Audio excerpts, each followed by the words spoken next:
शिवाय। ओम नमः शिवाय। ओम नमः शिवाय। शिव महापुराण चतुर्थ कोटि रुद्र संहिता 19वां अध्याय केदारेश्वर महात्म्य। सूत जी बोले, हे द्विजो, धर्मपुत्र नर नारायण के अवतार की जो कथा मैं पहले तुम्हें सुना चुका हूँ, वही जब बद्री का ग्राम में जाकर पार्थिव पूजन करने लगे तो एक दिन शिवजी ने प्रसन्न होकर उनसे वर मांगने के लिए कहा।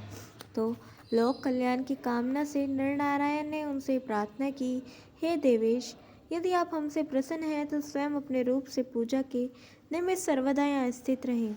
तब उन दोनों के ऐसा कहने पर हिमाश्रित केदार नामक स्थान में साक्षात महेश्वर ज्योति स्वरूप हो स्वयं स्थित हुए। वहाँ केदारेश्वर नाम पड़ा। जो इन केदारेश्वर शिव का दर्शन और पूजन करता है उसके सब मनोरथ पूर्ण होते हैं।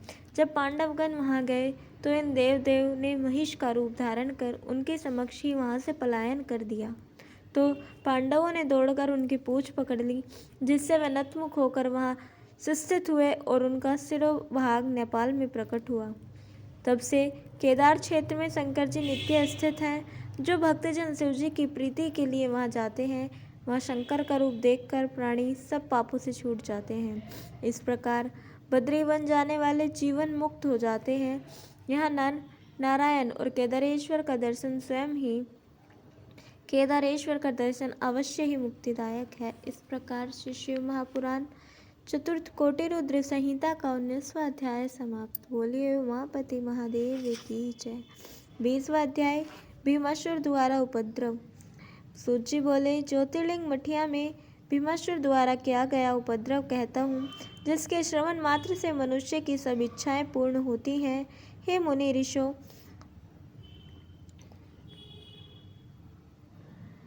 जिस कारण शंकर ने यह अवतार लिया है वह मैं कहता हूँ, सादर सुनिए।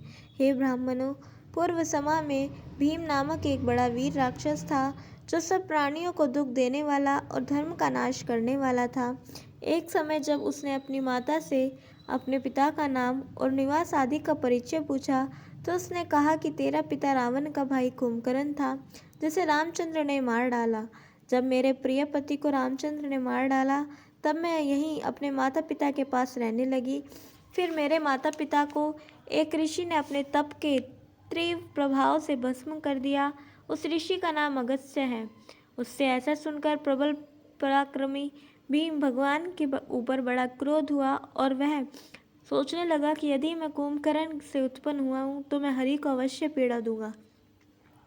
ऐसा विचार कर वह भीम दैत्य ब्रह्मा जी को प्रसन्न करने के लिए परम तप करने चला गया।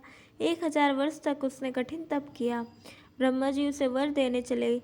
वहां पहुंचकर उससे अभिलाषित वर मांगने को कहा।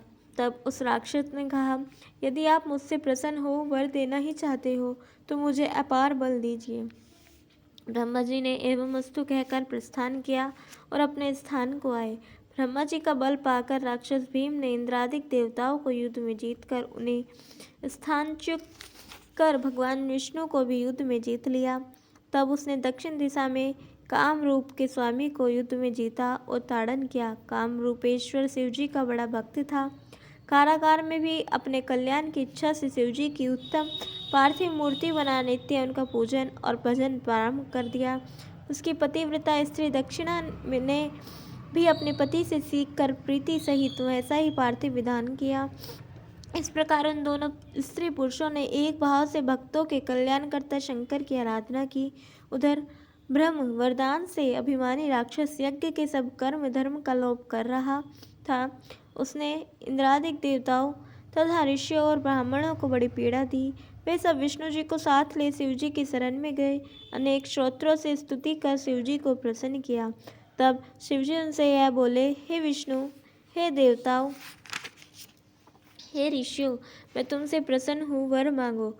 देवताओं ने कहा, हे देवेश, आप सबके मन की बात जानते हैं, आप अंतर्यामी हैं, आपको कुछ अज्ञात नहीं है।